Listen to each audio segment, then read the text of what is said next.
Kaya maliit pa yung kinikita mo kasi maliit pa yung value mo.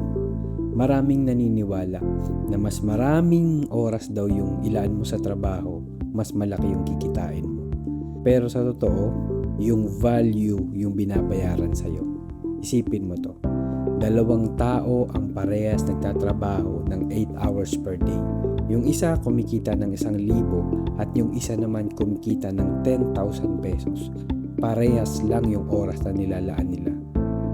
Ang magkaiba ay yung value na naibibigay nila sa market. Kaya kung gusto mong madoble o matriple yung income mo, hindi lang dapat dagdag ng oras sa trabaho yung nilalaan mo. Dagdagan mo yung value mo. Matuto ng high income skills. Paghusayin yung communication.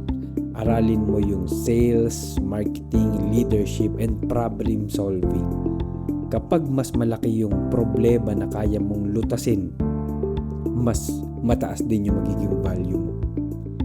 At kapag mas mataas yung value mo, mas malaki yung handang ibayad sa'yo ng market mo.